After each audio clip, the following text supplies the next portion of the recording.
we're looking for truth and liberty, and we're trying to expose it however we can, because the media and the other propaganda machines are not giving that information to us.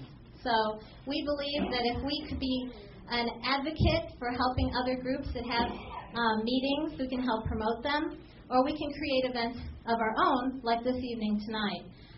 What prompted me about having Jim Mars come, not only because he's fabulous and he's so wonderful to come for us, and his book is out, yay, this is the 100th anniversary of the Federal Reserve, and also in this year, it's at the end of this year, and also the JFK assassination. So that prompted the concept of, we know the official story is not the truth, and so he's going to bring us the truth. Okay, so now our group meets every Tuesday at La Madeleine on Mockingbird Lane, which is right on the west side of 75 next to SMU. And what we do in this meeting is we're trying to develop the organization so that we could have more of these events, and they wouldn't be a struggle to put on. We would have people that would be our publicity people, our people that would be, people that are going to do it on Facebook and they're going to advertise and, or look for good speakers and find venues. So we meet on Tuesday, and we're building that structure. And we talk about that from 7 to 8. And then starting a couple weeks ago, we started an idea that from 8:15 until 9 o'clock, we would have topical speakers. Now, it's not an event like this, but it's very good events. And in a minute, I'll have Rudy come up and tell you what the event this coming Tuesday is going to be. But we've had a girl there that was talking about chemtrails. Now, that's quite controversial, and a lot of the information you get, of course, is they don't exist. Well, let's talk about the other ideas and all the facts that are out there about how they do exist. So we did that, and then we make a YouTube out of them. And then if you go to activistfortruth.com, and you go to the top of the page, and where it says more, there's a drop-down box for presentations, because we're going to put YouTubes on there. So it gives you a taste and an idea of what this is about, and then maybe we'll create larger events about those and invite the public and everything. So that's just an idea of Activists for Truth. What else? So we do want to expose the truth about a lot of things. We want to talk about the elections and the candidates that are coming up. We want to talk on the 28th or 29th. 29th, Tuesday the 29th. Barbara Harless is going to be our speaker, and she's going from the 8:15 till 9 o'clock. She's going to be talking about the proposed amendments to the Texas Constitution, which are going to be on November 5th is when the election day is. So things like that we're going to be doing. But I want to get to Pastor, let's see, what are we going to do next? I know. I'm sorry. Rudy is going to come up for a minute and explain what he's going to be talking about on Tuesday for our topical guest this coming Tuesday.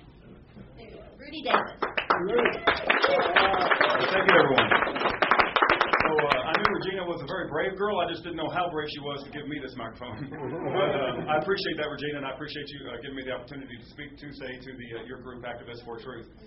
But I'll just make this quick. I am going to be speaking Tuesday night about America has lost her birthright, and specifically that is about the ineligibility of this long-legged Mac Daddy son of Satan, Obama, that has usurped the authority of President of the United States and is ineligible to hold the office. And you may say to yourself, well, who is this guy, and who does he think he is that he has the credentials to get up and speak about this? Well, in the Bible, if I remember correctly, God used a jackass to talk, and I figure I'm on par with a jackass. So if God can use a jackass, then God can use me. But I'll just quickly say that in regards to my credentials, I have been thrown out and handcuffed in the Majestic Theater for passing out flyers about Lieutenant Colonel Terry Lakin, who has been put in Fort Leavenworth prison for 5 months. He was sentenced to prison for 6 months. I have been sent a letter by the IRS for $25,000 for monies that I did not owe. The Immigration Customs Enforcement has called my work and asked the HR department to send that I am required to provide my birth certificate on a random citizenship audit by Immigration Customs Enforcement. This is after I became my YouTube channel. I had made myself known as a birther. And so Also, the Secret Service came out and visited my house, and had I known 100,000 people were going to watch that video, I would have worn something other than my wife-beater T-shirt. Having said that, I got to thinking, I'm not a public speaker. It's not my normal thing, and I don't feel... but I got to thinking about the opportunity that Regina has offered me, and if I don't take the opportunity to speak about this ineligible president, the fact that we have sold our birthright as America. You know, we are Americans. We were given a gift by God, and our ancestors fought and died for the liberties that we have. And if somebody doesn't get up and make known the fact that this president, and I believe this is an incredibly important issue. Matter of fact, it has opened the door to the Pandora's box of issues that we have going on now. I believe that we really need to focus on this and support people like Sheriff Joe Arpaio and Pastor James Devin Manning, Lieutenant Colonel Terry Lake, and Orly Tates, Mickey Booz, and a host of others. But I'll give you more information if you so care to come out to the event on Tuesday, and I appreciate the opportunity to speak to you tonight. Thank you, Regina. Okay, in my haste, I meant to talk about this. Okay, this program here is something that we're going to do with each of our events that we put on. There is spots in the program where you can advertise. The event that's coming up on the 28th of October is going to be the Moriartys. They're whistleblowers. They spoke on the radio before. We have YouTubes of them. But the deal is they're coming back from California, and we rented a theater in Garland. It's on October the 28th. It's a Monday. And we are charging for people to come into that event.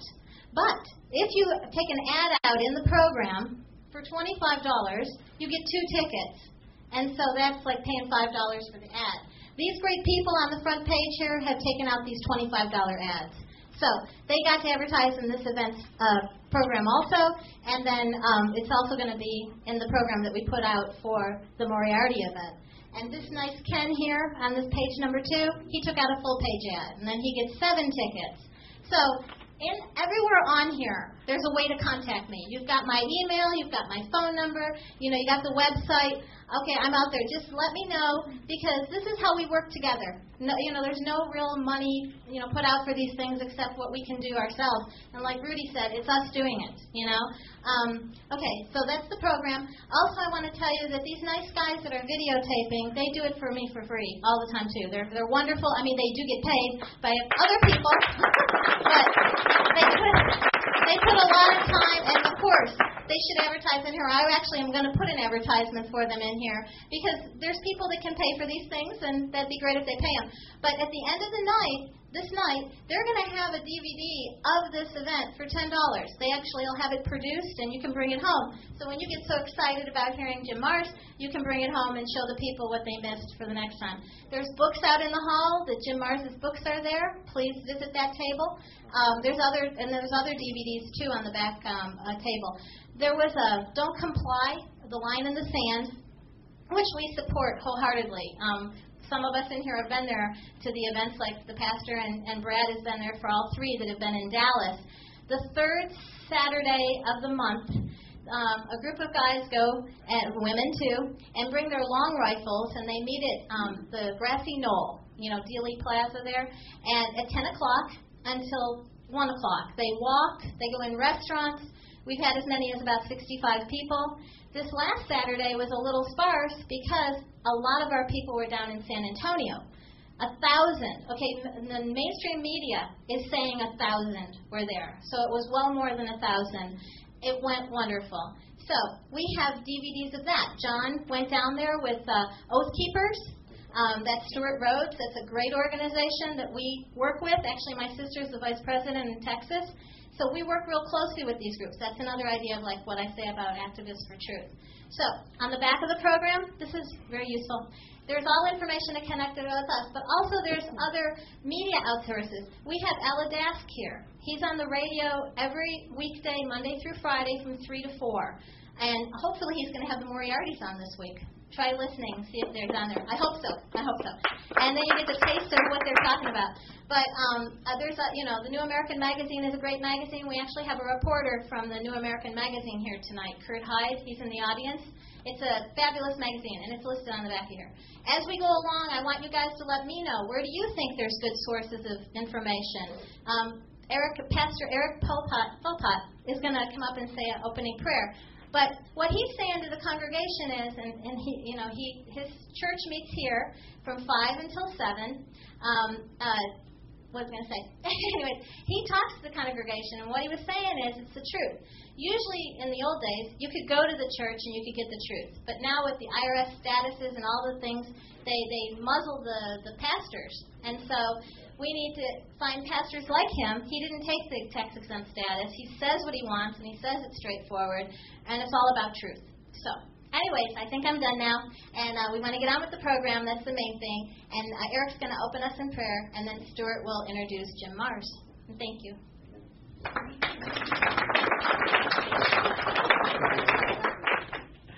Well, one thing about Cross Life, it's a Patriot Bible Church, and that name's reserved for us, so that actually goes to our website, patriotbiblechurch.com, and we're about waking people up, winning souls, and waging warfare. With that, I believe that we're going to see some truth about how this illusion's been built for us, and then this is part of tearing that down and revealing truth, and that's what we want to be able to do. So, Father, we come and we ask that you would bless this evening, that you would bless the speaker. Father, that you would bless this event. And, Lord, that we would wake up. That we would wake up to the things that are going on in this world. As they are outlaid in your Bible, you say that these things are coming. So we want to believe that, Lord. Show us truth tonight through the revealing of this illusion and how we can be a part of taking it down. Bless us. In the name of Christ. Amen. Amen.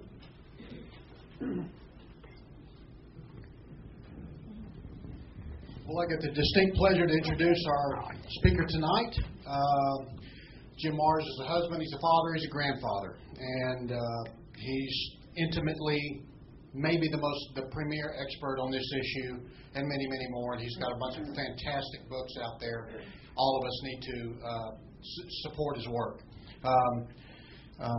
He was a longtime reporter for the Star-Telegram. He's a researcher and author. And Jim's going to take us down the rabbit hole to expose truths that most people don't even have a clue about, or don't want to think about, or don't want to address. But last of all, I need you to understand, Jim Mars doesn't always drink beer. But when he does, he prefers Dos Equis. So let's welcome the most interesting man in the world, Jim Mars.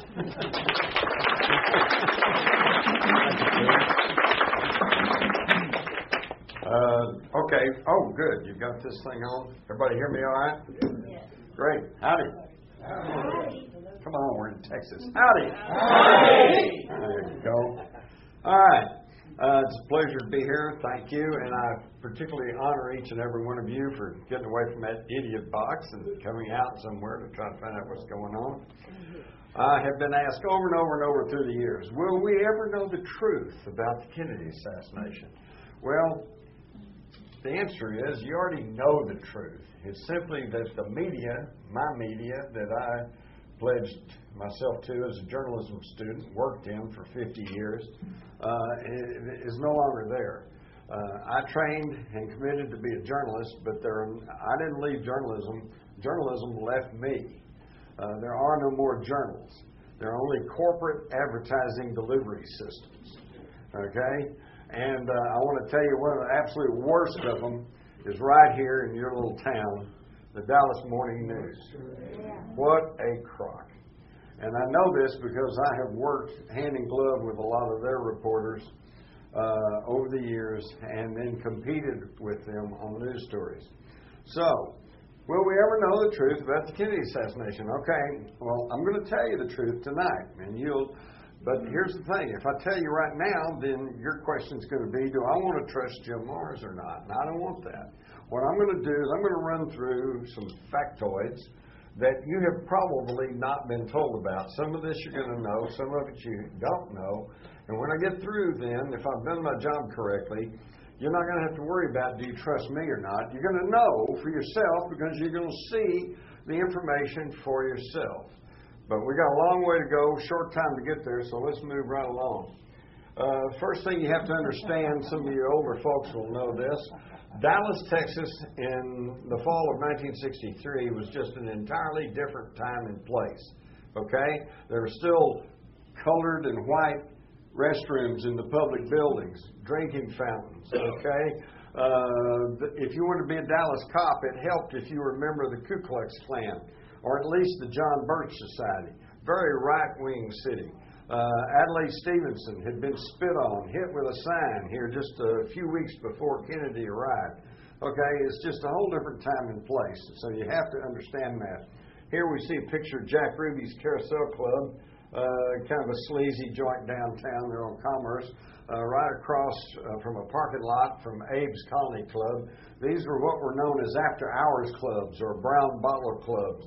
There's another thing. I've always used this as a little secret test question for people who said, oh, yeah, I was there. I know all about it. I say, okay, well, look, hey, did you ever go have a martini in the Dolphins Hotel bar? Oh, yeah, I was there lots of times. Well, I know they're lying because, think about it, folks, you couldn't buy a mixed drink in Dallas in 1963. You couldn't buy a Coors beer in Texas in 1963. Okay? Different time and place. Now, here, we've got a really shadowy-looking character dancing on the stage of Jack Ruby's Carousel Club along with Kathy Kay. This was taken in October of 1963, about a month before the assassination. But the only thing I can tell you for sure is he was not connected to the assassination because that's me.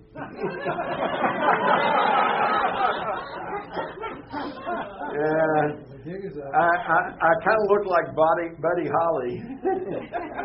And I was a sophomore at North Texas at that time, already on a degree plan for journalism. And I had a couple of roommates that were from Dallas, and we were always arguing over what was better, Dallas or Fort Worth. I won't go into that, seeing how I'm in front of the Dallas audience. But so they would bring me to Dallas and show me around and show me where everything was. And so they had taken me to the Carousel Club. I was there a few times. The thing I want you to understand is I met Jack Ruby, okay? I was on a degree of journalism. I knew what was going on. I knew about the Citizens Charter Committee, and Eric Johnson, and the people that were running Dallas, and Amon Carter, and the people that were running Fort Worth. I already was aware of all this, but I was not part of it. So I have no grudges, no axe to grind, no agenda to try to push. But I was aware of all of this. I was told by fraternity brothers, if you want to get in a high-stakes poker game, go into Dallas, go to the Carousel Club, look up Jack Ruby. They said, but be careful. He's connected to the underworld. The underworld. Again, different time and place. We had never heard of the Mafia. We didn't even know the Mafia existed down here in Dallas at that time. Most people did not know the CIA existed. I was aware of the CIA because I was a journalism student. I was well-read. I knew we had a secret intelligence agency called the Central Intelligence Agency, but I didn't really know much about it at that time. Just like today, most of you probably don't know very much about the National Security Agency, which is 3 times larger than the CIA. All right? So anyway, you have to put it into the context. So we moved to Dealey Plaza. Now, most of you have been through Dealey Plaza, so I'm not going to spend a lot of time describing that. This is a photograph taken by James Alkins, an Associated Press photographer, right at the time of the gunshots. You can see Kennedy's hand is up near his throat. He's already clutching, come on, my stubby little fingers. Jackie's white gloved hand is on his arm.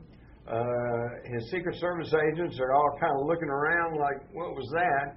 The only one that seems to be looking at the president is Clint Hill, and he was not even supposed to be there. He was assigned to Jackie Kennedy, and at the last minute she said, I like Clint Hill and want him included on the detail. And so at the last minute, they put Clint Hill on there, and if you remember the Zapruder films, he was the only one to react and jump off and try to race towards the president's car, jump on the back in a futile attempt to save the president. Now, while his people are kind of looking around like what's going on, we see the door to the Secret Service agents following Lyndon Johnson. Here you can see Lady Bird, and you can see Ralph Yarborough. Johnson's in there, too. They're already reacting. Well, they're sure on top of it. One of the reasons that the Kennedy's Secret Service detail didn't react very well at the time of the assassination was because, contrary to Secret Service regulations, they were drinking till 5 or 6 in the morning that morning over at the Cellar Club in Fort Worth, run by Pat Kirkwood. better known as the Jack Ruby of Fort Worth, and I got to know Pat pretty well. And here's another little piece of information about how that they have been lying to you all along. When the Warren Commission came along, the Secret Service regulation said if you're on 24-hour duty, travel duty away from Washington, that's considered 24-hour duty. You are not to drink, okay? And yet they were drinking at the press club. I know that because I later was a president of the press club. And when it got to be past midnight and the Liquor Control Board said you can't serve any more drinks, then they called up Pat Kirkwood and he said, oh, bring them on up. And they went to the Cellar Club and they were there till 5 in the morning drinking Salty Dicks, which was Everclear and grapefruit juice. And yet when the Warren Commission met, head of the Secret Service said, well, they felt so bad about losing the president, I didn't want to prosecute them for drinking, when they shouldn't have been, so we're not going to do anything about that. And Pat Kirkwood and a couple other people signed affidavits, said, well, they couldn't have been drinking at the Cellar Club because we didn't have a liquor license. This is true. But it didn't stop them from giving you liquor, all right? And how do I know that? Because I went there and got the liquor, all right? I was, even back in high school, back in the 50s, I was in a junior achievement program, and we got to publish a whole teen page in the Star-Telegram. That's where I got to meet a lot of the reporters, photographers, and some of the news editors, especially the ones that were handling our teen page. And then after work, I'd go hang around with some of the older reporters, and they'd take me to the cellar. And since Pat Kirkwood knew we were reporters, he didn't care whether it was underage or not. He'd give us the hard liquor, too, just like they would to the cops and to the, it was just a corrupt, this is the way it works, okay? And I'm just telling you all the truth so you understand how this works. I would also point out this figure in the doorway of the Texas School Book Depository. Well, now the shots are being fired, so obviously it can't be Oswald. And by the way, and there's more on this later, but you'll notice that from the 6th floor of the School Book Depository, there's no line of sight through this tree. Now, if you look closely, it's a guy with a white guy with a high forehead, a model shirt, and open to the navel, white T-shirt on underneath. Exactly the configuration and the clothing that Lee Harvey Oswald was wearing a couple hours later when he was arrested. Now, the government tries to say that it was Billy Lovelady, and here's a shot of him that day with his big old check shirt and his heavy growth of beard and his shirt buttoned up to the top. But nevertheless, they say, well, that's Billy Lovelady. I won't dwell on this because who knows from a photograph, but just to show you that there is a question. His mother, Marguerite Oswald, always said, that's her son Lee in the doorway. Well, obviously, if he's in the doorway, he can't be on the 6th floor shooting. This photograph was taken by a man named James Powell, who happened to be an Army intelligence agent. We know he was there because he made the mistake of going in the School Book Depository, and he got trapped when they sealed the building, and he had to show his credentials to get out. He became part of the official record. Now, you may be asking yourself, what is an Army intelligence agent doing in Dealey Plaza taking pictures of the facade of the Texas School Book Depository prior to the assassination of President Kennedy? It's a damn good question. It's never been answered. Now, here we see a picture I made from that 6th floor window. Here's the floor. It's only a foot up here. The window's only half open. And again, you can see there's an overhead sign. That's where the first shot struck. And you can't get a line of sight because the tree's in the way. Plus, you got these two-inch pipes to the left of the window, making it very difficult for someone to kneel or lie down or try to aim the rifle off down the street. You also notice the Warren Commission published this and said this is what the sniper's nest looked like. And yet the Dallas News published this picture. A man named Studebaker, who was shooting for the government, said as late as Monday following the Friday assassination, he was up there moving the boxes around and taking pictures of them. You cannot count on any of that evidence. Here we see all the immediate witnesses at the time of the shooting as he moves on down the street. I paid particularly attention to this guy holding an umbrella in the normal umbrella position, and this guy perpendicularly to him standing here with his arm raised. Some of the other pertinent witnesses, Charles Brim, Beverly Oliver, Gene Hill, Mary Mormon, the Newman family, they're all here. Okay, as Kennedy approaches that Stemmons Freeway sign, he's waving. Everything seems to be okay. As he passes behind the sign, You can see the umbrella now has moved halfway up the sign. So the guy with the umbrella who was standing like this is now pumping that umbrella up and down and twirling it, as you can see on the Zapruder film. And the guy in front of him is raising his fist in the air. Well, now, wait a minute. Here they are. And then here they are. You can see that before they get opposite to him, he's just holding the umbrella. And then it goes up and it's twirled. Then, supposedly, they're not even connected to each other, but they go sit next to each other on the curb. And then here in this picture, these are blurry because nobody was thinking of them or taking their picture. They just happened to be in the background. Well, look at this guy. He's packing something. What's he got in his jacket there? And these men, for years, up until the time of the House Select Committee, for about 20 years or so, they just weren't part of the record. That just didn't exist. And if you talked about them, you were a conspiracy theorist. Okay? But then we see as they're sitting on the curb, he's got his hand up to his mouth, and there's an antenna or something sticking out from behind his head. He's talking on a radio. And while everybody else is rushing up the grassy knoll where they thought the shots had come from, the dark-complected guy goes strolling off, sticking that radio back in his pants.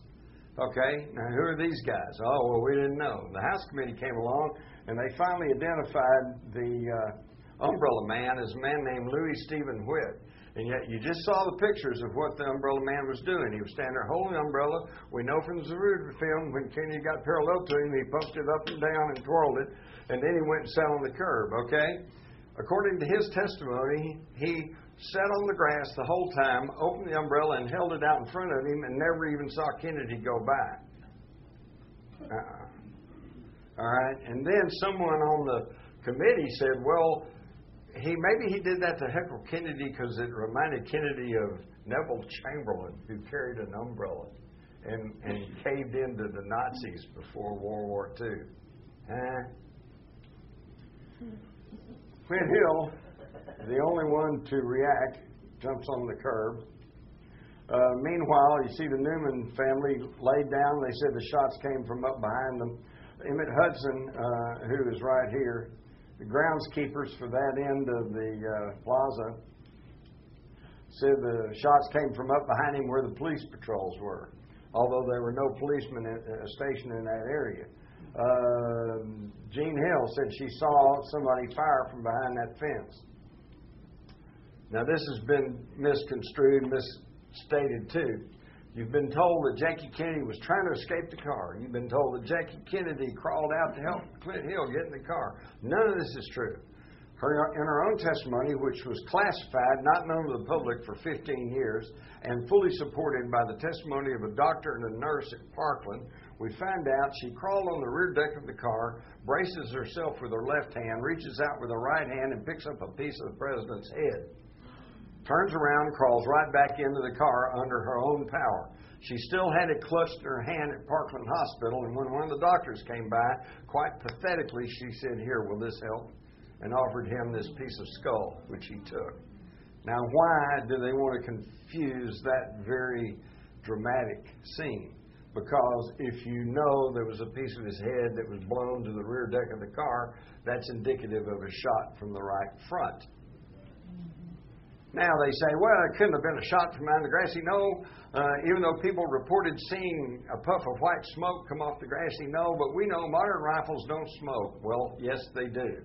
Number one, they smoke. Number two, if they've been recently oiled, they certainly smoke.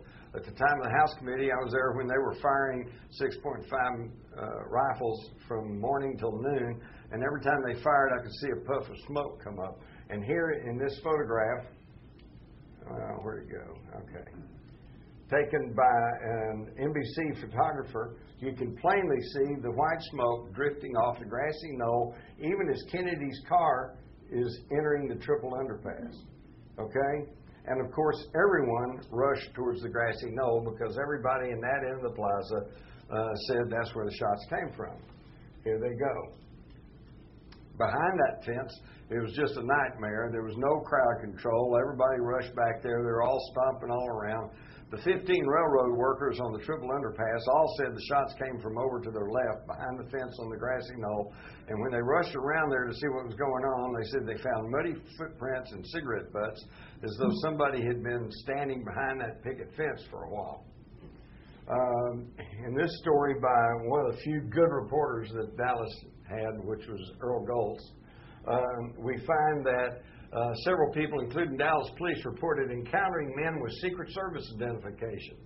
And yet there were no Secret Service agents stationed in Dealey Plaza. They were all either riding in the motorcade or already at the trademark where he was going to make a noon talk.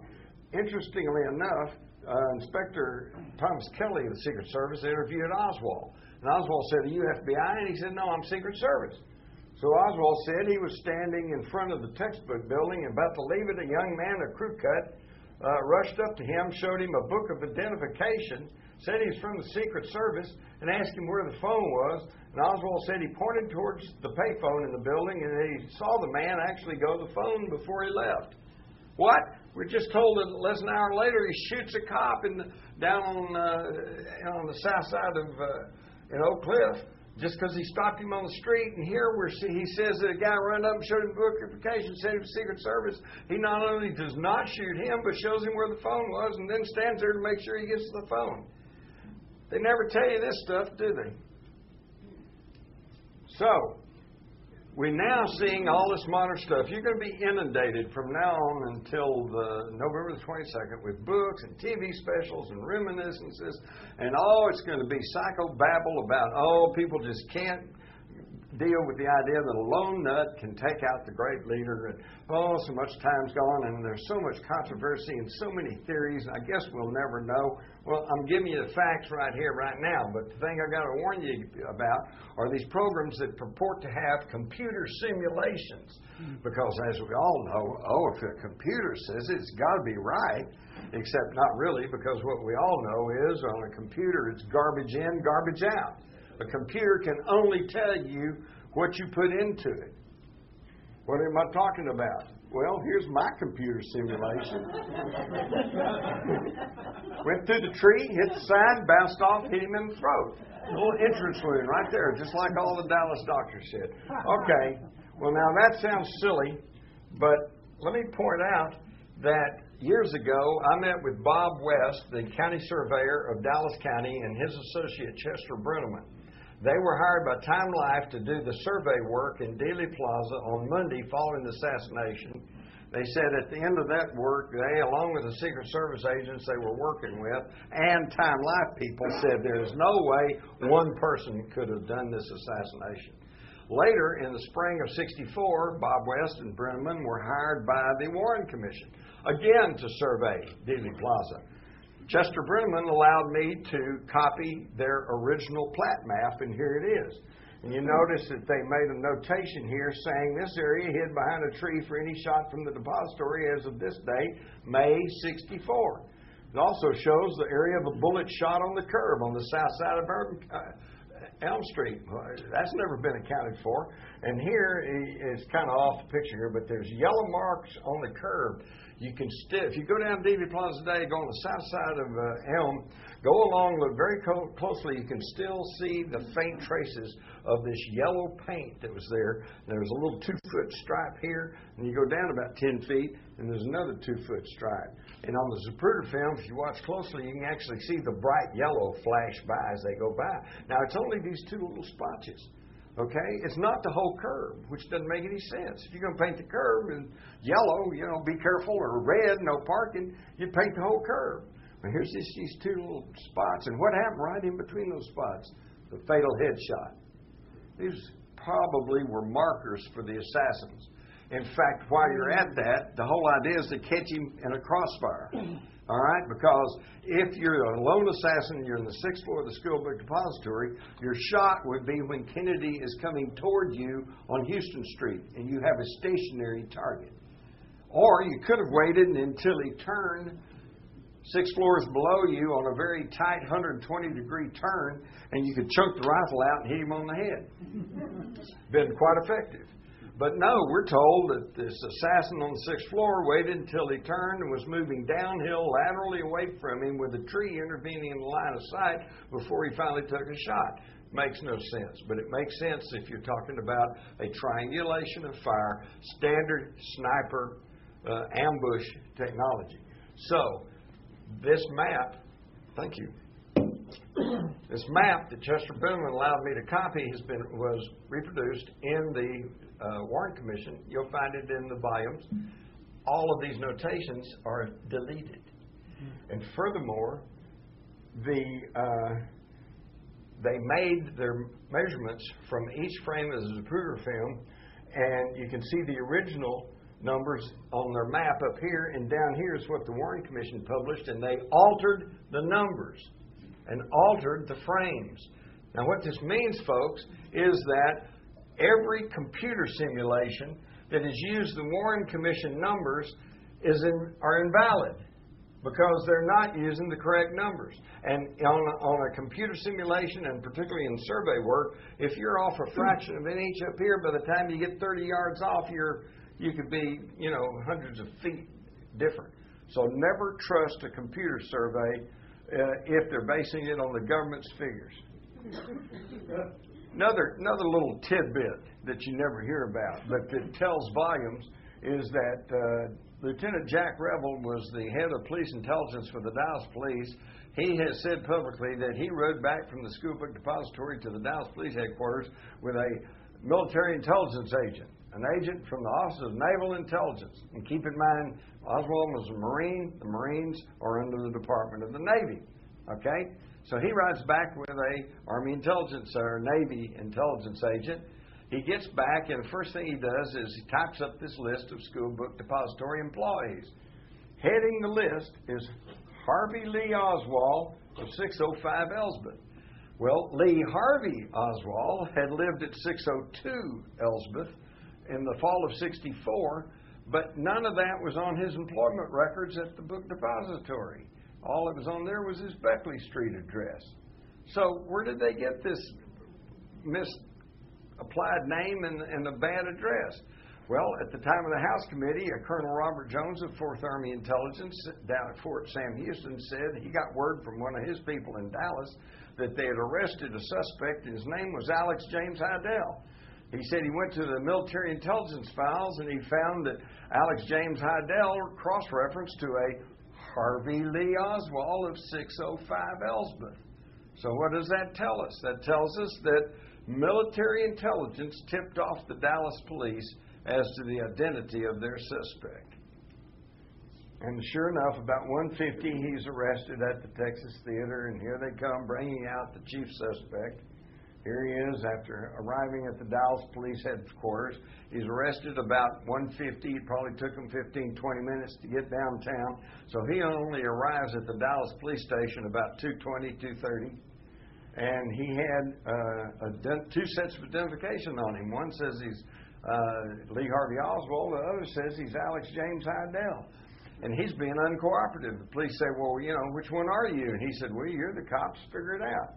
And yet, at this very time, we're told in 1977, with a release of about 80,000 FBI documents, 2 hours after the shooting, at this time, when Oswald had just arrived at the police station, and they weren't even sure who he was, J. Edgar Hoover's on the telephone to Robert Kennedy, saying, we have our man in Dallas. He's Lee Harvey Oswald. He's an ex-Marine. He defected to Russia. He's a mean-spirited individual in the category of a nut. So he's already got the whole thing laid out there at a time when the Dallas authorities weren't even sure who they had in custody. Circumstances do not lie. That should tell you volumes right there. Now we look at these pictures of Oswald. This is Oswald in the Marines, his passport picture. These two pictures supposedly are made about the time he went to Russia, and then these are after he came back. That's New Orleans police, New Orleans passport record, New Orleans police photo. Another passport photo and his Dallas police photo. Now, these guys all pretty much look the same. But here, there's questions. This guy doesn't look like this guy, and this guy doesn't look like this guy. But it gets worse. When you go and look at the whole thing, his mother consistently, from the time of the assassination onward, said, my son worked for the United States government. And there is just a plethora of evidence showing that he had intelligence connections. James Wolcott, a CIA paymaster in Japan, said that he remembers cutting checks to Lee Harvey Oswald. Lee Harvey Oswald went and hung out at the Queen Bee in Japan, in Tokyo, which was a very expensive nightclub where the U-2 pilots went to, and where hostesses thought to be communist agents were hanging out trying to extract information from Americans. He wrote about microdots. The key thing is he had a Minox spy camera with a 5-digit serial number. The Dallas News, again, my friend Earl Goltz, doing a good reporter's job, checked with Minox and found out that the only commercial Minox cameras, which are known as spy cameras, available in the United States at that time carried a 6-digit serial number. So where did Oswald get a non-commercial spy camera? Then, add insult to injury, the FBI came down and tried to coerce the 2 Dallas detectives that found his equipment, tried to get them to change their reports to reflect they'd found a light meter, not a camera, and they wouldn't do it. They said, we know a camera when we see one. Now, to show you that he might have been doing undercover work, we find that in 1958, while he's in the Marines over in Japan, he's treated for gonorrhea. Now, if you're ever in the military, you know that they advise you against getting venereal disease. In fact, if you're in a special unit, like Marines, for example, you actually can get punished, for getting a venereal disease. But his says, contacted in the line of duty, not due to own misconduct. Oh, wait a minute. Okay, now, if you think that's not weird enough, we were told at the time that nobody in the government knew anything about Oswald. Nobody was paying attention to him. He just kind of fell between the cracks, even though he was given money by the State Department to come back from Russia after telling the Russians and our own embassy people in Moscow that he was going to give state secrets away.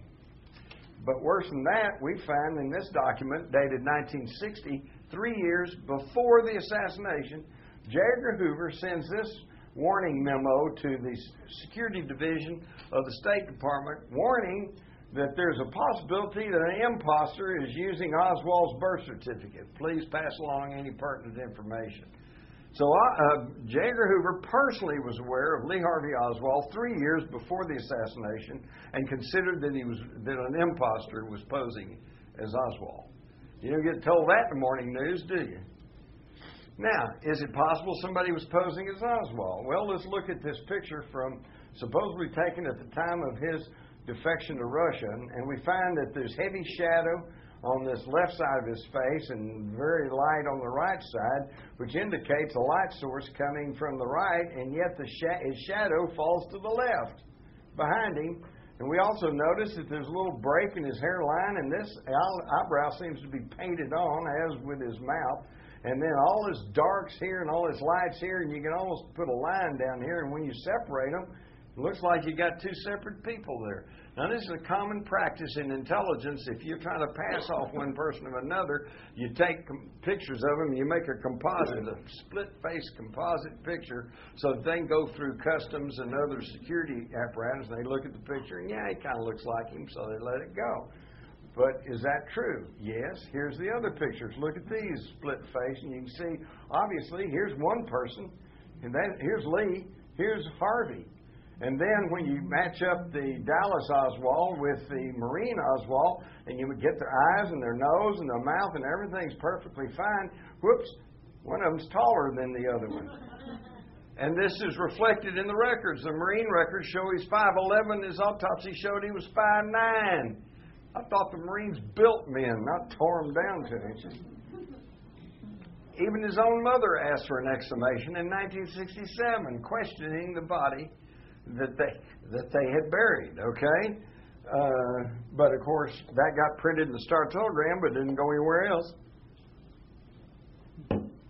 Furthermore, Paul Grudy, the funeral home director, who I got to be real good friends with, said that about a week after he buried Oswald, some Secret Service guys showed up, and they interrogated him about marks on the body and scars and things like that. And finally, one of them quipped and said, "You know, we really don't know who we have buried in that grave." The cover-up began immediately. As soon as they got to the hospital, you see the bucket. You see the bucket here, and they put the top up and they started cleaning the car up. That's destruction of evidence. You're not supposed to do that. And now this gets complicated. I'll try to make it short and sweet, but it's pertinent. This is the official deposition of James C. Cadigan, a FBI fingerprint expert. Okay? And in his testimony, we see somebody's come in there and scribbled out a whole bunch and wrote over here, delete. And then, in response to this question, do you have any idea why 820 was not reprocessed or desilvered? He says, no, this is a latent fingerprint matter. They just wrote that in. Okay? Well, sure enough, when the Warren Commission published their thing, Cadigan asked Cadigan, why wasn't 820 reprocessed or desilvered? He said, no, this is a latent fingerprint matter. Somebody has altered an official court deposition. That's an illegal act. That's a criminal act. You can be put in jail for that. What did they cover up? Well, let's go back. He says, well, why wouldn't they do this? He said, because there's a lot of people there. All of these, the FBI had all of the evidence that night, quite illegally. And why did they do that? Okay, because he said it was on November, he said, was this on November the 23rd?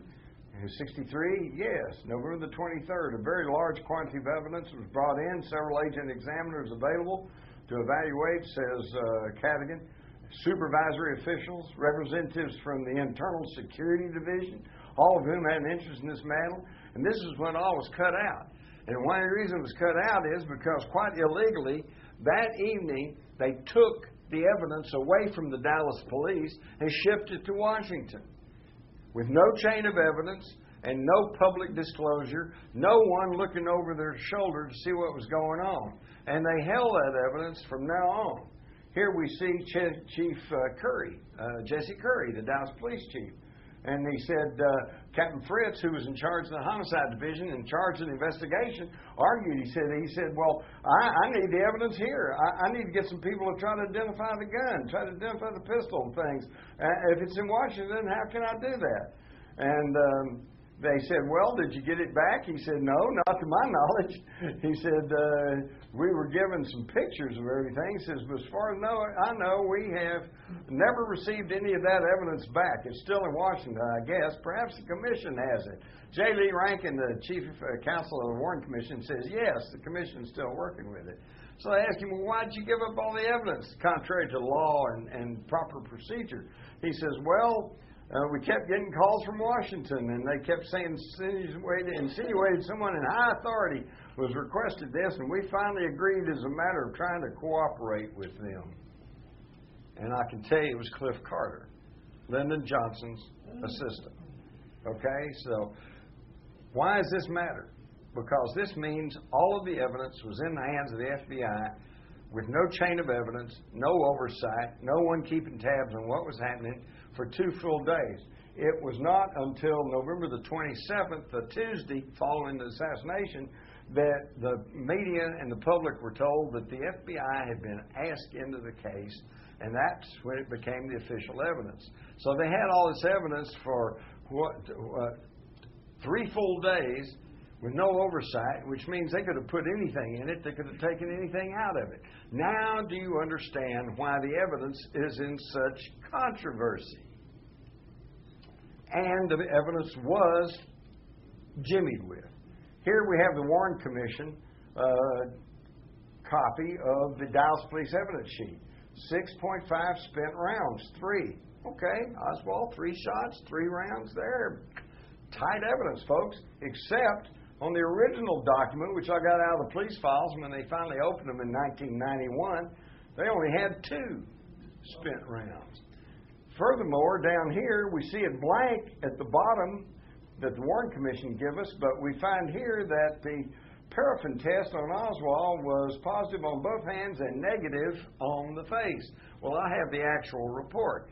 He had traces of nitrates on both hands, but no gunpowder, and no gunpowder or nitrates on his face.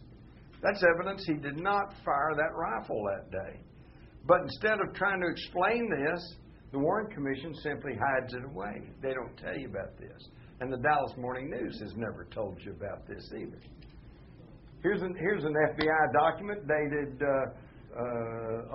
November the 24th, 63, file number, Vincent Drain agent. And they look like the same document, but this one says that the paper found at the Texas School Book Depository matched the paper that they said was used to bring the rifle into the building. Well, that's incriminating to Oswald. Well, here's the same document that came out in 1980, and it says the paper was examined by the FBI office and found not to be identical. So one says the exact opposite of the other. Well, which is correct? Well, this one, the FBI was actually queried about this, and the spokesman said, this one, that's a phony document. How many other phony documents are in the FBI files? Okay? And when did they put them in? During those 3 days when they had total control of the evidence? And to show this, they said, okay, here's 2 empty shell casings that they found, plus 1 live round that was in the chamber of the Mannlicher Carcano rifle. And you notice they all have this little anomalous dent on the shoulder of the cartridge that they said was a peculiarity of Oswald's rifle. Well, later, this 3rd cartridge shows up, and it does not have the dent, indicating it had never been chambered in the Oswald rifle. They said a Dallas policeman carried this around in his pocket for a few days, and, he kind of forgot it was evidence, and so belatedly he turned it in. Give me a break.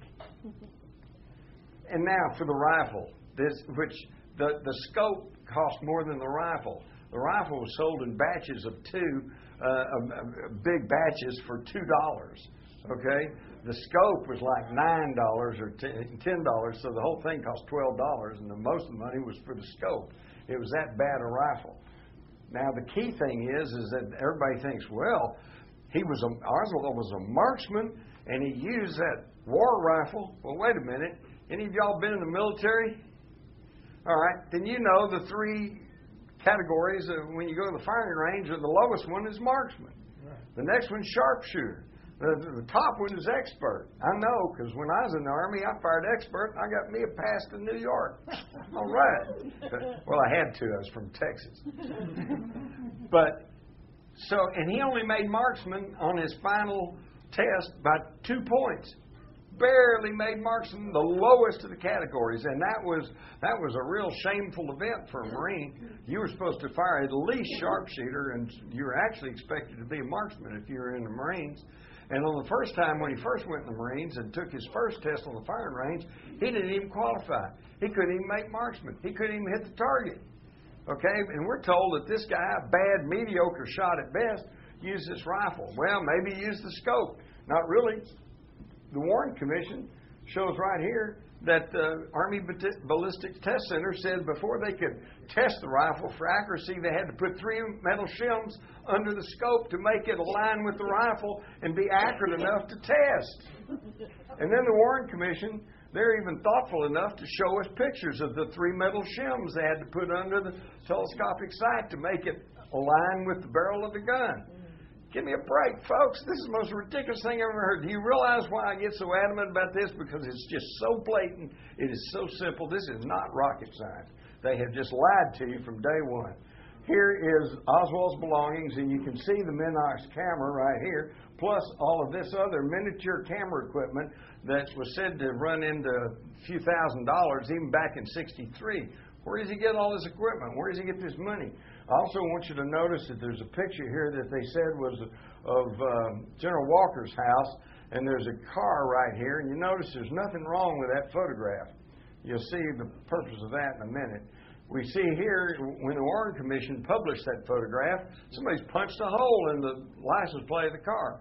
So you can't tell who that car belonged to and who was consorting with General Walker and who might have been involved in that attack on him in the spring of '63. Okay, this is destruction of evidence, folks. If you or I did that in connection with a homicide, we'd go to jail. This was done while in the hands of the federal government. Now, on Monday evening in Dallas, before the news media, Henry Wade, the district attorney, had conducted a news conference and kind of added, by the way, if I mentioned we got his fingerprints on the gun. Well, that pretty well sealed it for everybody. Hey, fingerprints on the gun? Obviously, he must have done it. Okay, well, let's look at that. Again, keep in mind, all of the evidence, including the rifle, was sent to the FBI that night, Friday night, November the 22nd. The next day, on November the 23rd, in a document signed by Jagger Hoover, it states, no latent prints were developed on Oswald's revolver, the cartridge case, unfired cartridge clip in the rifle, or even the inner parts of the rifle. The next day, no usable prints on that rifle. On Sunday, the rifle was shipped back to Dallas. All right. On Monday morning, Agents Harrison and Vincent Drain took the rifle over to Miller Funeral Home. In this story from the Old Fort Worth Press, it says an FBI team with a camera and a crime lab kit spent a long time in the morgue. Paul Grudy, the funeral home director, said he was there when they put Oswald's dead hand on the rifle and said he had a heck of a time getting the black fingerprint ink off of Oswald's dead hand in time for the burial that afternoon. And then that evening they said, oh, we got his fingerprints on the rifle. Now, I ask you, ladies and gentlemen of the jury, once you hear all the evidence, are you buying that as legitimate evidence? Now, the Warren Commission, did they tell us all the truth? Well, not according to this document from the chief counsel to one of their head lawyers, Albert Jenner, talking about John Eli's report on Oswald's background. And down here we read, our depositions and examination of records and other data disclose that there are details in Mr. Eli's memorandums which will require material alteration and in some instances omission. So they frankly admit that they're going to alter some stuff and they're going to omit stuff. How's that for an investigation? And then, of course, we get to the Warren Commission itself, which they published, and they're real wishy-washy about what they say. They say Kennedy was first struck by a bullet which entered the back of his neck, exited through the lower front portion of his neck, causing a wound which would not necessarily have been lethal. And then they say there's no credible evidence, notice that, no credible evidence that shots were fired from a triple underpass ahead of the motorcade or from any other location.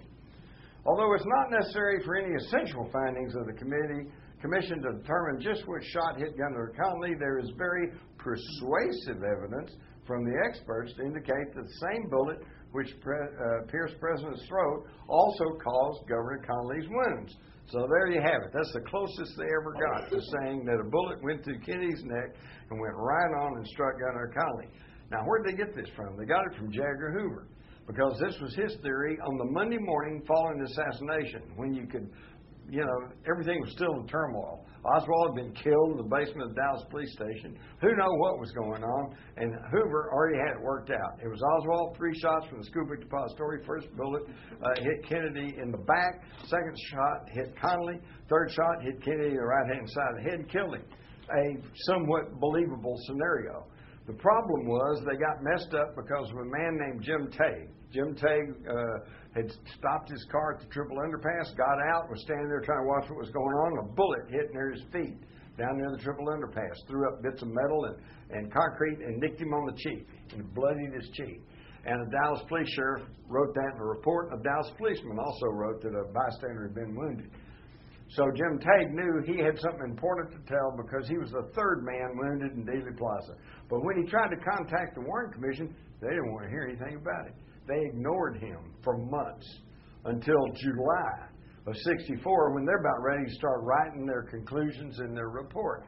And what happened then was, despite his attempts to try to contact him, a U.S. Assistant Attorney, Martha Jo Stroud in Dallas, wrote him a letter and sent him a photograph from the Dallas papers showing a mark on the curb and said one of the bullets hit the curb. So the FBI sent a guy down to Dallas, and he reported back. He said, well, there's no mark on the curb. We couldn't find that. Just 3 shots from the depository. And for one of the few times that the Warren Commission ever showed some backbone, they said, well, wait a minute. Assistant U.S. Attorney talked about this, and we got a picture of this bullet mark on the curb. So the FBI comes back to Dallas, and this time, that bullet mark. Okay, now they found it, and they cut out a section of the curb. I remember seeing this on the news, made a big deal about it, carrying this piece of curb around. They take it back up there. Sure enough, it's lead, it's antimony. This was a bullet that struck the curb.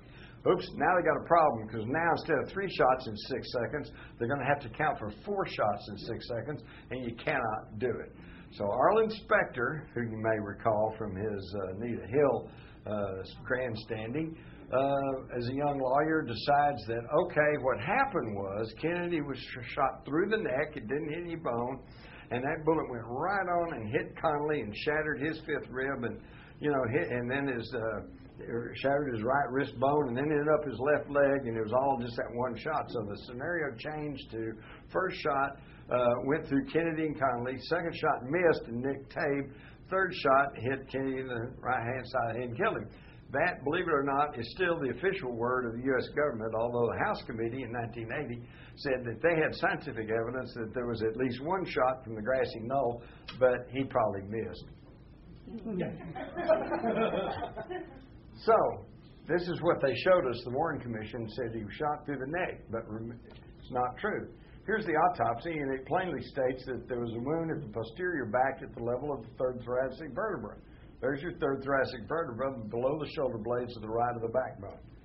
And then the Warren Commission shows us this document that was the face sheet for the autopsy, and they actually kind of correctly locate the back wound in the middle of the back.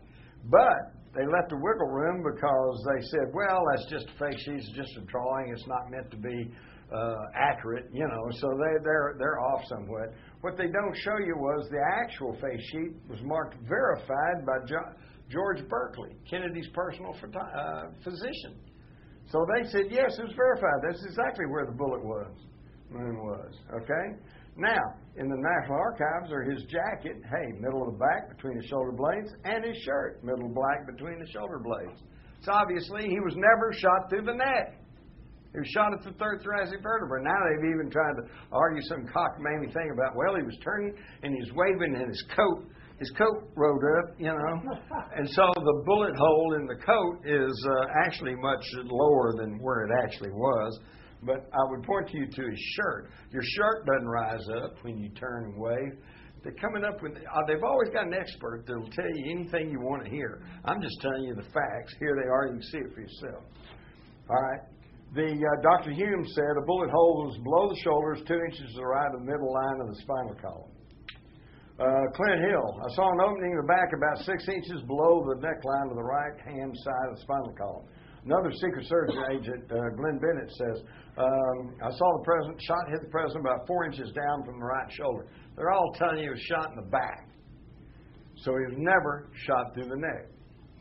So now, if you locate where the back wound was and connect it to the throat wound, now we've got an upward trajectory. We've got a whole new conspiracy theory here. The assassin was hiding in the trunk of the car. Now, where did we get the idea we shot through the neck? Through our only unelected president, Gerald R. Ford, who we now know was on the Warren Commission and spying for J. Edgar Hoover, reporting back to Hoover on everything that was going on in the Warren Commission deliberations. And at the last minute, he ordered the authors of the Warren Commission to change their wording from Kennedy was shot in the back to Kennedy was shot through the neck, so they could argue that cockamamie single bullet theory. All right? And now, if that single bullet theory isn't bad enough, single bullet theory says that 60 feet in the air comes a shot, strikes him at the third thoracic vertebra, doesn't hit any bone, but somehow courses upwards, exited out the Adam's apple, the neck and front, somehow twisted midair, comes back down, strikes Connolly in the back, shatters his 5th rib, exits out the right front of his chest, enters his anterior side of his right wrist, shatters that wrist bone, and then ends up in his left thigh. And if that's not unbelievable enough, they say, here's the bullet that did that. And it was described as pristine because, as you can see, it's not misshapen. In fact, this little piece up here, that's where the FBI chipped off a piece for spectrographic analysis. And here's the same ammunition fired into the wrist bone of a cadaver, some cotton wadding, and a goat carcass, and it's all much more distorted and torn up than the bullet they said was found on a stretcher at Parkland Hospital. And yet they never could absolutely nail down where that stretcher was. And we also know that Jack Ruby was at Parkland Hospital about 1 o'clock, about the time they declared Kennedy dead. And I know this because Roy Stamps, a news media person I know, said he personally knew Ruby and saw him entering Parkland Hospital with some camera equipment. Connolly's own doctor said he was not hit by the same bullet that hit Kennedy. And here's the key point. Here's Connolly's wrist x-ray. And you can see where it shattered his big wrist bone, and yet it's undeformed. But it also shows that there are pieces of metal bullet still in Connolly's arm when they buried him that is missing from the bullet the government tells you caused the wound. They're lying to you. And how do I know they're lying to you? Because here is the page 193 from the Warren Commission transcripts of their meeting of January 27, 1964. They're just getting their investigation underway. They didn't bring the report out until September of 64. And we hear J. Lee Rankin, their own chief counsel, say, well, it seems quite apparent now, since we have a picture where the bullet entered the back, that the bullet entered below the shoulder blade to the right of the backbone, which is below the place where the picture shows the bullet came out in the neckband of the shirt in front. And that bullet, according to the autopsy, didn't strike any bone at all. That particular bullet didn't go through, so that how it could turn, and about that time he realizes what he's saying. How could it turn in midair and go back down and strike Connolly? So he stops. He shuts up. But they knew. They knew the single bullet theory didn't work. And if the single bullet theory doesn't work, the single assassin theory doesn't work. They just lied to you. In fact, here's Arlen Specter trying to demonstrate the single bullet theory. And interestingly enough, they got the mark a little bit high, I think, but nevertheless marked in the back of this representative of Kennedy. And to make the thing go through his neck and go on to strike Connolly, he's got to hold that straight edge about 6 inches above the guy's right shoulder. It just doesn't work, and yet they're still trying to sell you that cockamamie story. There was not even any brain present at that time, but about a week later, oops, they had a brain. Now, all of this is happening at the level of the federal government. All the doctors and nurses at Parkland said he had a huge gaping wound in the right rear portion of his head. That's an exit wound. And yet, when they showed us this drawing early on, they said, no, it's okay, and here's the bullet hole right here where the bullet entered in the back of the head. And yet, when Humes was shown, the autopsy doctor was shown that picture, he said, well, I don't know what that is. He said, but I never saw anything like that. And sure enough, years later, the autopsy photographs themselves actually surfaced, and we find out that's not even a hole. It's a piece of dried blood or something, but there's hair sticking through it. So, again, they're just lying to you. And this looks painted in. And you can see now, you can't even trust the Zapruder film, because here we see on frame 257, you can see the head and what it looks like. And here you can plainly see that area where that gaping wound was has been painted in. And this has been confirmed. You can read about this in my the new updated Crossfire. I've got 11 Hollywood film and tape experts who have studied this film and said there is crude retouching. So you can't even trust the Zapruder film. And we know there's 6 frames missing out of it. And what was on that? What was on that was the fact that they took out the frames showing that a bullet struck the Stemmons Freeway sign, which is exactly what people who were there have told me. But the sign was taken up less than a week later, disappeared, unaccounted for. Nobody's ever seen it since. And the State Department, the State Highway Department, which is in charge of signs, said, we didn't do it. So we don't know what happened to that sign, but that's pretty indicative that something happened to it or they wouldn't have taken it up. Now, some of you, have any of you all heard the theory that the driver turned and shot Kennedy? Well, it's hogwash. Here's frame 314. When you hear that and you see those frames, you're going to see a very bad copy of the Zapruder film, so bad that oftentimes it's not even in color. But here you can plainly see that Greer the driver, his hands on the wheel, and this is simply the top of Kellerman's hair. And see, you can see the same highlight, sun highlight here and here. Back then, some of you older guys know this, we all wore greased hair, right? Everybody put hair grease on. So it really shone in the sunlight, and that's what some people have said in the very bad copies. They said, oh, well, he turned and pointed this pistol back at Kennedy. Didn't happen. All right, we've already talked about the wounds, but this is very important. You didn't hear about this in the Dallas News either. This is Gerald Custer. He's not a conspiracy theorist or author or anything else. He was the technician who took the autopsy x-rays at Bethesda Naval Hospital. And appearing with him at the same news conference was Floyd Reeby, who took the autopsy photographs. Both of them today say that the x-rays and the photographs being shown to us by the National Archives are fakes, phonies, and not the x-rays and photographs they took. Lying to you again. And we know this because here's the x-ray that they're showing in the National Archives, and it looks like the whole right front portion of his skull has been blasted away, and yet in the autopsy photograph, it's perfectly okay. We've all seen that Life magazine, and used to convict Oswald in the public minds months before the Warren Commission came out from behind closed doors here in secret testimony, concluding that he was the assassin. And their headline says, Lee Oswald with the weapons he used to kill President Kennedy and Officer Tibbet. How's that for innocent until proven guilty? But now, what about that picture? Is that a legitimate picture? When Oswald was shown one of those pictures, there were supposedly two separate photographs found of him in the backyard, taken by his wife, Marina, with a handheld camera. Okay? And when he was shown the photographs, he said, well, that's my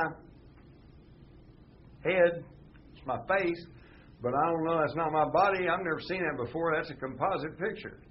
Okay? Now, did any of the federal investigations, the Warren Commission, House Select Committee on Assassination, did any of them say, well, he says, y'all have probably also heard his famous quote when he's in the halls of the police station saying, I didn't shoot anybody. I'm just a patsy.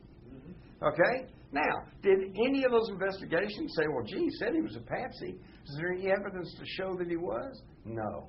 They never considered it. Every investigation starts off with the basic predetermination that Oswald did it all by himself. He's guilty. Now let's see how we prove it. Well, let's look at this photograph and see if we can prove what he said is true.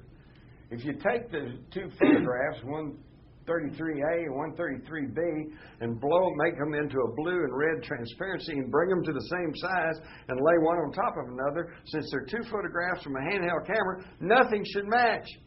But instead, we find his face is an absolute match on each one. There's a physical impossibility with two separate photographs from a handheld camera. What this proves is that he was telling the truth. His face has been pasted onto somebody else's body. And there's even further proof. We can see on the two, now they altered the face. These two faces are the same, although they don't look exactly the same, because they've retouched the mouth a little bit and the eyes just slightly. But you'll notice that there's a line that runs over his chin from neck to neck, here and here, and yet we see a broad, flat chin on the backyard photograph, and Oswald had a little pointy cleft chin. So, again, more evidence that he was telling the truth, that he's been set up as the patsy. Now, if that's not bad enough, here's 133A and B, and this photograph turned up 15 years later with no explanation of where it came from. Marina said, first off, she didn't remember taking photographs. Then she remembered taking one photograph. Oh, and then she remembered taking two photographs, but that was it. Now there's a third photograph, turned up in the hands of a Dallas policeman's widow, 15 years after the fact, with no explanation of where it came from. And yet, this shows that they're lying to us and knew all along, because Warren Exhibit number 37 shows a law enforcement person posing in the backyard. And what pose is he using? The one with the rifle in the left hand and the paper in the right hand, the pose of the suppressed photograph, never seen for 15 years. Now, why were they hiding this photograph away? Because if you made it into transparency, again, the face is exactly the same. This is a just fabricated photograph. And finally, we get to the Mormon photograph, which was taken right about the time of the headshot. Here's Abraham Zapruder and his receptionist, Marilyn Sitzman. This big thumbprint's on here because some of you guys remember those Polaroid cameras. You had to take the little fixer and rub the fixer over there to fix the photograph. And in their excitement, Mary Mormon didn't do that. And so somebody came along and put a thumbprint on it. But you see the pertinent points. It also shows that right up here behind this fence, behind this wall, we've got this figure right here. This is what has come to be known as the badge man. This is the grassy knoll gunman. Here's his hairline. There's his left ear, his two eyes.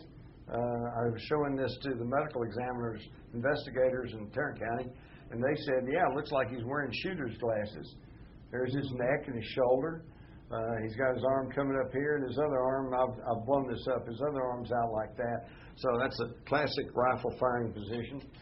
He's got a semicircular patch on a dark shirt and a bright object on his chest, which by computer analysis is shown to be metal, the exact configuration of a Dallas police uniform. Okay, and here you can see it again. Now, this is not retouched. This is not photoshopped. It is simply a blow-up of the background of this Mary Mormon photograph. There is the grassy knoll gunman. Now, if this is any other case, and I try to tell you there's nobody up there, and you know that we got a photograph, we got the majority of witnesses, we've got two sets of acoustical scientists saying with a 98% probability the shot came from behind the picket fence, et cetera, et cetera. If I try to tell you there's nobody up there, then I'm really a conspiracy theorist. I'm telling you this is the truth, and that's the guy who shot Kennedy and hit him right here in the temple area and blew out the right rear portion of his head as he sagged slightly to his left. Why would they want to get rid of Kennedy? Because he was messing with the status quo. The thing that Regina has such an interest in is the fact that in June of '63, he issued $4.2 billion in interest-free Treasury notes. Now, here, this is Series 1963, United States note. This is based on silver that we still hold in the Treasury under some laws passed in the 30s. And there's no real, that $5 bill is not going to buy you anything much more than what a Federal Reserve $5 bill is going to buy you. But the difference is we have to pay interest on the Federal Reserve notes. We don't have to pay interest to the United States notes. And I find it really ironic that whose face is on the 63 United States notes? Abraham Lincoln, the second president in the history of the United States to issue interest-free money. Lincoln said it's the greatest advantage of the government to be able to print its own money. So to fund the war between the states, he printed greenbacks. Okay, he didn't have to pay money to the international bankers. Kennedy bypassed them in '63 by issuing these Treasury notes, Treasury bills, United States notes. And folks, I don't think it was just some sort of coincidence that both of those presidents were shot in the head in public. That's what happens when you mess with those bankers. In fact, the very first assassination attempt of a leader in the United States was Andrew Jackson, who was trying to break up the central bank and get those international bankers out of our business. Also, Kennedy, as you may recall, forced the steel manufacturers to roll back their unwarranted price increases, and he and his brother prosecuting organized crime as never before or since, had tried to put a stop to the secret war against Castro that was going on, had signed accords with Russia, signed the nuclear test ban treaty, which has probably saved all our lives. If they had continued with above ground nuclear testing, we might all be dead by now. Back in the 50s, when they were totally unaware of the long-term dangers of radiation, I remember seeing the newsreels of where they'd set off a bomb in the New Mexico desert, and they'd march our troops up to within about 500 yards of it, put them in a foxhole, and say, "Don't look at it." All right? And don't think that we didn't have lots of little bombs, and don't think, and I'm getting ahead of myself, but for those of you interested in 9/11, you hear about the possibility of nukes being used, and you go, well, because we keep thinking of a nuke like we think of the picture of Little Boy that they dropped on Hiroshima, and it's this great big thing. Hey, I remember the 50s seeing the newsreels. We had atomic cannons that would fire nuclear shells, fire 9 miles, and they'd set off an atomic explosion. That's an artillery shell. But that big, that's in the 50s. So the idea that they got something down about this size, that's not so far out. He also talked about doing away with the oil depletion allowance. Well, I got the oil men, oil and gas guys. They were all upset with him. So we can see that he had angered and alienated every powerful and violent faction in this country. But now, as to who actually did it, I will name you the 2 men who by our legal system can be considered guilty in the assassination of President John F. Kennedy, and that is his successor, Lyndon Baines Johnson, and his next-door neighbor and buddy, J. Edgar Hoover, head of the FBI. Now, can I prove that those 2 men ordered or orchestrated the assassination? Excuse me. No, I cannot. But what I can prove to you, beyond any reasonable shadow of doubt, and I would hope that I have proved to you, is that steps were taken at the highest levels of the federal government, at the level of Lyndon Johnson, the level of J. Edgar Hoover, to obfuscate, block, deter, and alter any truthful investigation. This, under our legal system, makes them accessories after the fact.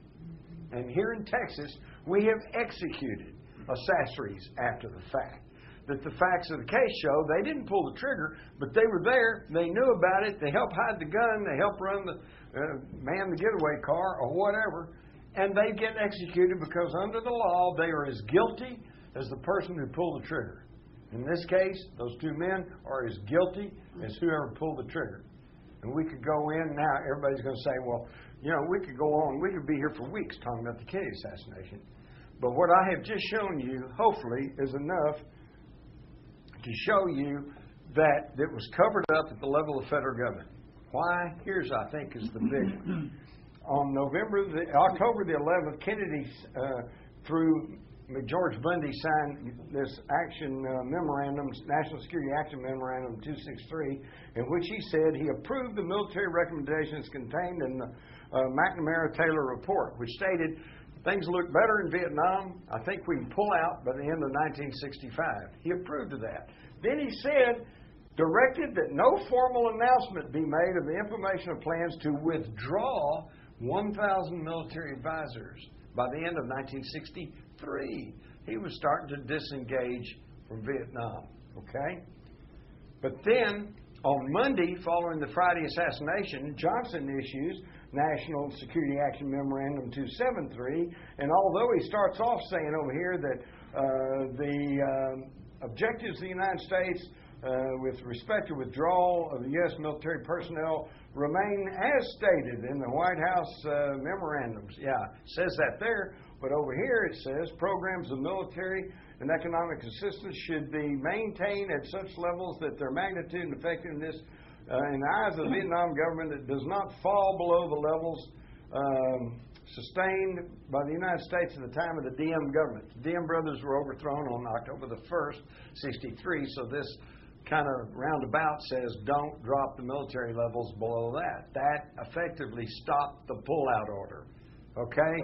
Then they go on to talk about the plausibility of denial, draw up plans against Laos, widening the war, bombing the North. This is when the Vietnam War got underway. We only had military advisors in at the time of the Kennedy assassination. After the phony baloney Gulf of Tonkin incident in August of 64, Johnson, going along with this memorandum, sent in the Marines, ground combat troops, and we really got going on Vietnam. Now, here's the one you're going to love. I got a copy of the draft of Johnson's 273 out of the Johnson Museum, the Johnson Library down in Austin, and this draft was drawn up on November the 21st, 1963, the day before Kennedy was killed. So the day before Kennedy was killed, they're already drawing up plans to stop his pullout order and to set us on a full-blown war course in Southeast Asia. Now, unfortunately, this area was a big benefactor of this change in policy. LTV, Texas Instruments, General Dynamics, Bell Helicopter. We did pretty good here during the Vietnam War, and that's why you're not going to find too many people around here at that time who were too upset that Kennedy got killed. In fact, if you want to hear it in a nutshell, Senator Ralph Yarborough, who I interviewed pretty extensively on more than one occasion, said that as he rode in that motorcade with Lyndon Johnson down through the corridors of Main Street in downtown Dallas, he said they were 12 and 14 deep on each side of the sidewalks, cheering and smiling and waving, and they were truly happy to see President Kennedy.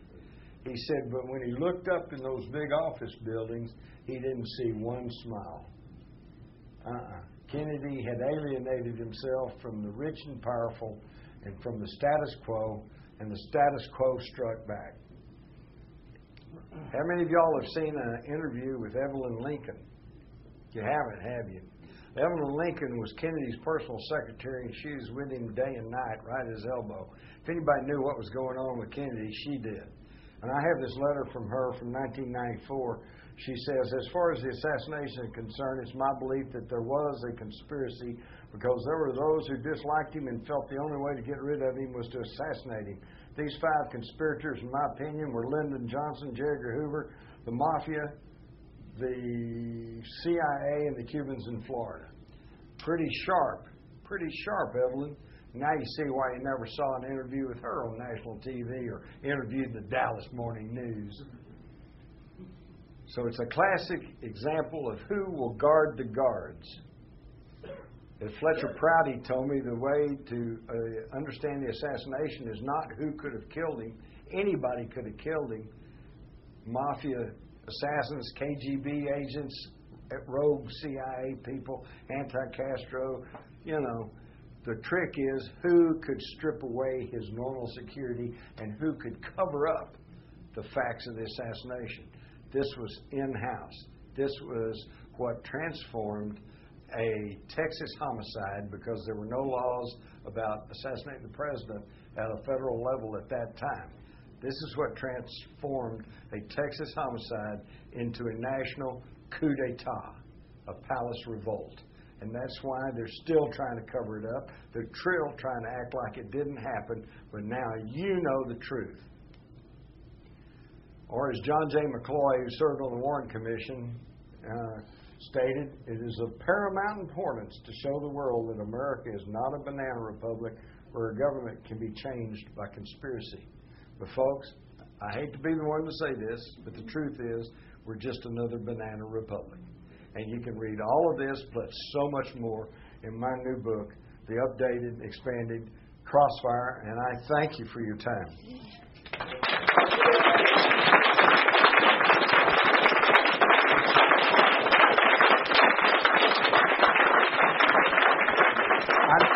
I know most of you probably want to go ahead and hit the road, so don't feel like that you're being held here, but if I can answer a question or two, I'll be glad to. Okay, now one thing about questions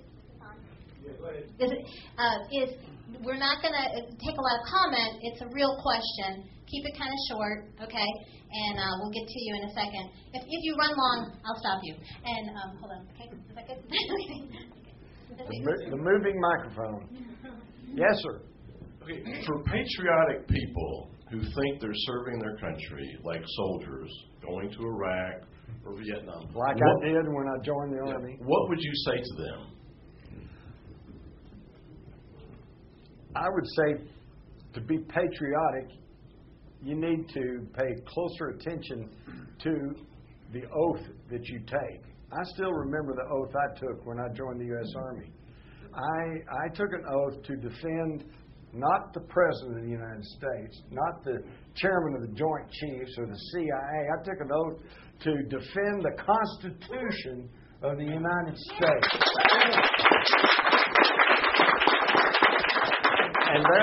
there are plenty of those who call me a conspiracy theorist and seem to imply that I'm unpatriotic, but I feel like presenting you with this truthful information that I am being patriotic.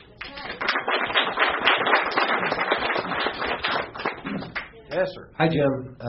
Did you see this week's National Enquirer? What? I've seen one. Is it? Anthony Summers, I believe, has written a book and has named the assassin. And who's that? I don't. It's a Cuban fellow. I don't remember his name. I just saw it today. There's. I could name you in Crossfire. You're going to find 3 or 4 different people who come close to being the grassy knoll gunman. My money's on Roscoe White. Although James Files seems like a pretty good contender too. Lloyd Factor's another one. You can read all of my book. We could go on and on about that. My point is this. It does not matter. Who cares who pulled the trigger? Anybody could have, including the lone nut. The question is who put them up to it, who paid for it, and who covered it up. And I just explained that to you. Yeah. Real quick question here.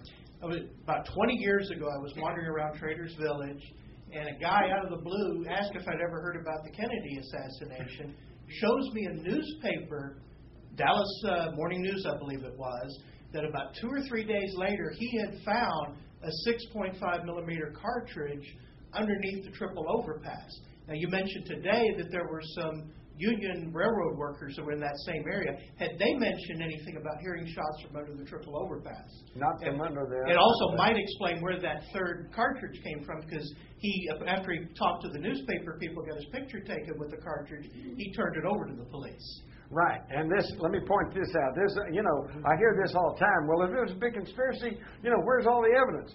They took it up, okay? They grabbed everything.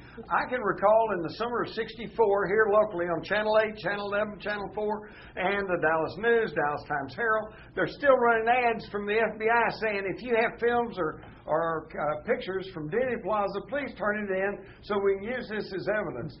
Back to your thing, most people are patriotic, so they turn it all in. Do they ever get it back? No. So, now I personally suspect that somewhere, because every few years somebody accidentally comes forward and they've got some tape or they've got a picture that they took. My wife took a picture of Kennedy and Jackie going down Harry Hines, so thousands of pictures. There's probably evidence somewhere, and it'll keep coming out, but every time they take it up. I met with a fellow whose father was a air conditioning repairman that went up on the county records building, the white building there on the corner, and was working on the air conditioner up there, and he finds a 30-06 shell casing, heavily weathered on one side, been layer and layer a long time.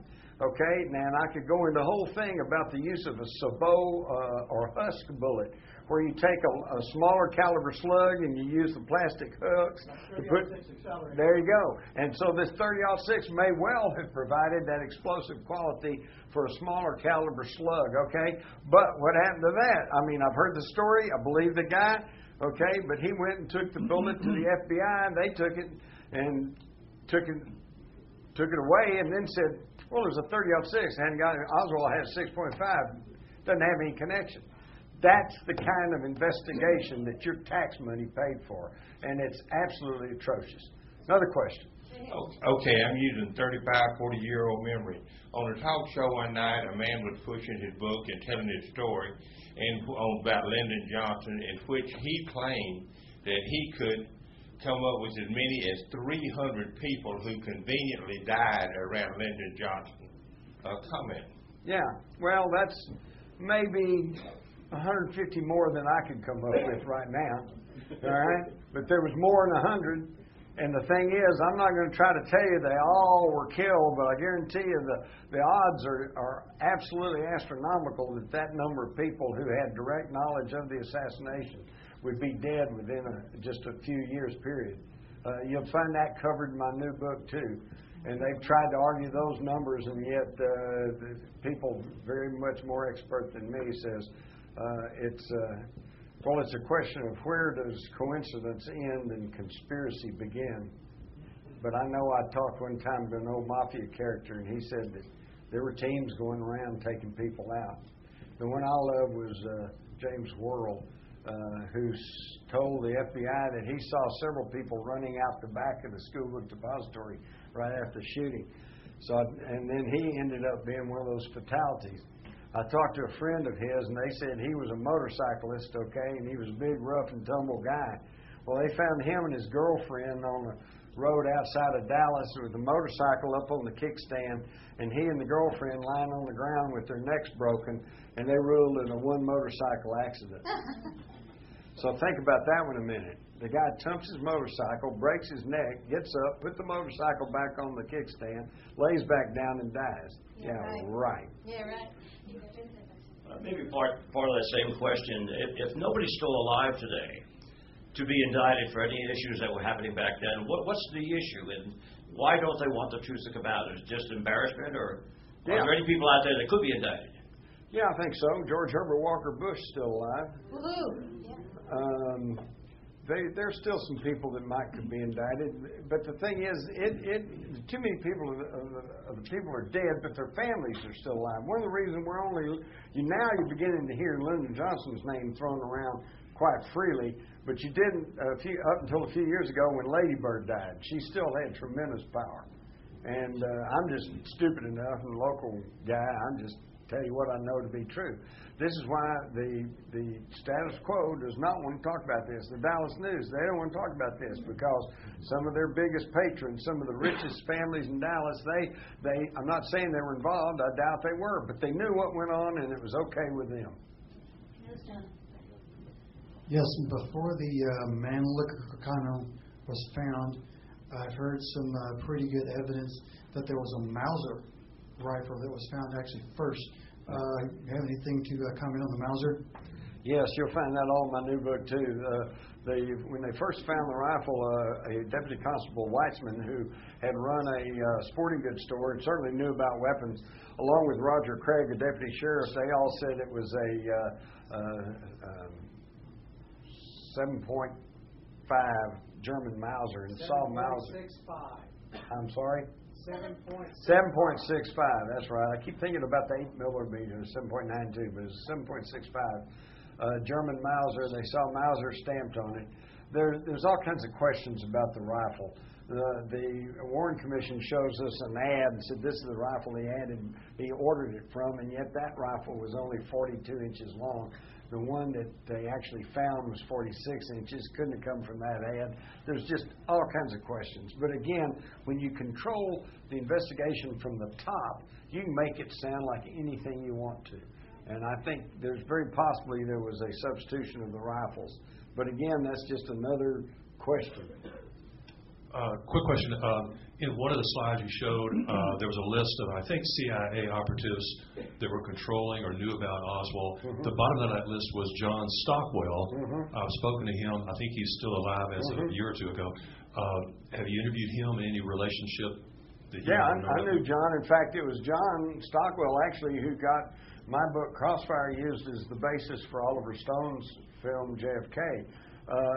Oliver Stone had already decided he wanted to do a movie about the Kennedy assassination, and he had decided on concentrating on Jim Garrison, the district attorney of New Orleans, as the chief protagonist. But what he lacked was a book that covered all the aspects of the actual shooting. And my book, Crossfire, had just come out in 1989. And interestingly enough, John Stockwell had already been hired as a consultant to Stone. He read my book, went to Stone, and said, "Hey, it's all right here." And that's how I got my book used. Two more questions. Yes, young lady, and then. Hi, I was wondering if you had any perspective on the possibility that this was a blood sacrifice ritual.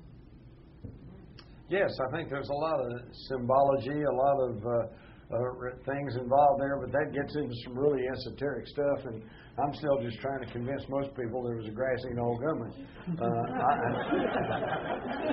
I don't think it was, I'm not sure it was just a coincidence that Dealey Plaza happens to be the site of the first Masonic Lodge in Dallas and sits on the 33-degree parallel. Is there anywhere that you provide more information in regards to that? Or where I could find more information? I can't think of any one source, but some of that's been written about on several things. I would simply say start surfing the internet. No, that's what I've been doing. Go to search engines and put in symbology and stuff. I could tell you about the sidereal time thing, which is just. Y'all want something that'll blow your mind? Yes, please. Yes. All right. Does anybody besides me know what sidereal time is? Okay. Sidereal time is what was used by the old ancient mariners and by NASA and by scientists and stuff. It's we keep time by the revolutions of the Earth around the sun, and one revolution takes 365 days, and that's 1 year. And we also do the revolution of the Earth around the sun, 24 hours. That's how we keep time. That's our regular Greenwich time. Sidereal time is where they keep time by the stars. And that way, you don't run into these problems like right now. You try to call the West Coast, it's 2 hours earlier out there, and it's an hour later back on the East Coast. Sidereal time. Well, sidereal time is also broken into 24-hour segments. Okay.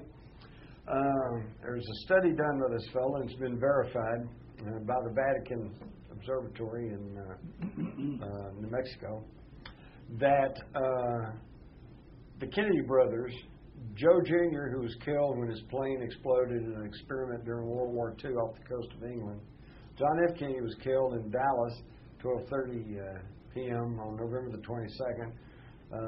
Edward Kennedy was almost killed in a plane crash in the summer of 1964. Robert Kennedy, of course, was killed in Los Angeles in June, I think it was, 1968. And then JFK Jr. was killed when his plane went down. All 5 of these Kennedy brothers, all of their deaths and the one near death occurred within the same hour, within the 16th sidereal hour, which in Masonic lore is the hour of revenge or retribution. Now, you can read into that anything you want to, but I just find it highly unusual. I mean, if I had said they all died between noon and 1 p.m., you would think that was pretty unusual. But this is the same thing. It's just a different way to count time. Very, very weird. There's weird stuff going on. I think the preacher would probably have some explanation. On the assassins for the 150, can you be any more specific as to who controlled those assassination teams, who they were, and was there a top coordinator for those assassination teams? Yeah, for my money, it was all coordinated through Operation Mongoose. Because for years they kept us, once you write off the communists and the Nikita Khrushchev or Fidel Castro, which there is no hard, firm evidence to point to either one of those groups. And in fact, all the evidence against, because although Khrushchev or KGB agents or Castro or some of his people certainly could have killed the president, they could not have controlled the investigation the way I showed it to you. But now where you see, so we're left with the questions, was it the CIA, was it the FBI, was it the military, was it the anti-Castro Cubans, was it the mafia? And the answer is yes. Because they were all working together under Operation Mongoose. That was the secret war against Castro, headquartered off of the Jim Wave Station off the University of Miami, and headed by General Edward Lansdale, the ugly American. Who had plenty of experience in overthrowing governments and overthrowing heads of state. They simply sent their hit teams to Dallas. Jim, years ago in the 70s, Geraldo Rivera had a Good Night America show. And he ran 2 nights in a row in which he analyzed and had forensic scientists there the whole assassination. And they ran the Zapruder film. The first anomaly that I noticed, I was sitting with a friend, was that coming from the upper part of Kennedy's neck, going slightly upwards, was this instantaneous mist that blew away in the wind. Then he clutched his throat. And I bolted out of my chair and I said to my friend, "Did you see that? The first shot came from lower than he is in front of him, which had to be the storm sewer opening." And so the next day, she didn't see that. They played it again, and then she saw it in the second time. I called up people all during the day to tell them about this the next day. The next day, that mist was removed from the version of the film that Rivera had. I drove down there the next day, and there were 2 storm sewer openings, and the one closest to the overpass was just perfect for a pistol shot. Years later, I picked up a friend. I was actually helping a client at the courthouse, and we were going out to lunch, and I told him this. And I said, now, we were going down Elm Street. I said, now, here's the first opening, and wait a minute. The second storm opening, a drain has been removed. A lamp post has been put over where the manhole cover was, and it looks like old concrete. It was beautifully done. Yep. And a friend of mine who was a sergeant on the tax squad of the police department, I talked to him about it, and he said, well, they told us that they removed that just to quell speculation that a shot might have come from there. Yes, thank you. I'm well aware of that. In fact, I stood down in that storm drain before they took it out. And of course, I'm a short guy, but I could stand there, and here's the storm drain slit. And, Kennedy is 6 foot away, leaning over the right-hand side of the limousine. And that's a 6-foot shot. You could do that with a pistol, And I could go on and on. I've had some people tell me that they saw the gunman in the sewer, but see, that sounds so weird. And Penn Jones tried to tell people that back in the 60s, and they just vilified him. Oh, he talks about a man in the sewer. So I'll let that go, but I'm not writing that off. We're going to get one more question here, but I want to leave enough time because Jim has a table in the back with some books to sell. You'll probably sign them and stuff like that, yes, and some other books. And also, we're going to be going to get some dinner over at Two Rows. Sounds good? Yeah. Take you out to dinner? Okay. So anybody that wants to go to Two Rows, it's right in the same parking lot here. It's a grill, American grill type food. You can come join us. We got an area saved for us. So just want to put that on there. One more real important thing, and we'll get to your question there, is that, again, these DVDs are available of this presentation tonight for $10, okay? And they're at the back. Talk to one of the Johns. They also have the DVD ready from the Line in the Sand in San Antonio, okay? So, and it's actually so much footage, it's on 2 DVDs. So you get 2 circle DVDs, but it's $10 because it's one event. So, and other things too. Oh, and there's a contribution base back there too that says Activists for Truth contribution. I wrote it in the program. Any amount helps, guys. So, okay, now we're going to get to the very last question. And then you get to sit down, and you did a great job. I can't believe you can remember all that stuff. You're amazing. Well, I'm like Homer Simpson. Every time I learn something new, I forget something. So. I don't know. You're awesome. I think you're awesome. Okay. Did you read Bill O'Reilly's book, Killing Kennedy? On the microphone, please. No. Did you happen to read Bill O'Reilly's book, Killing Kennedy? No. Okay. I threw it in the trash can. Okay.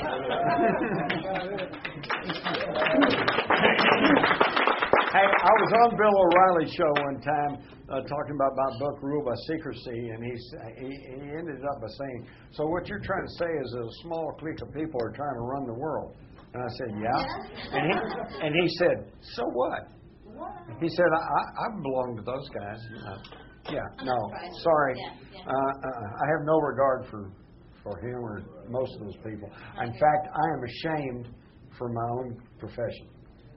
I trained to be a newsman, a journalist. I was taught back in the good old days, back in the days of the old republic, that you're supposed to be looking past the headlines and past the official pronouncements and trying to get to the truth and tell people the truth. Report things, yeah. It's not happening anymore. Well, we got you still. So it's awesome.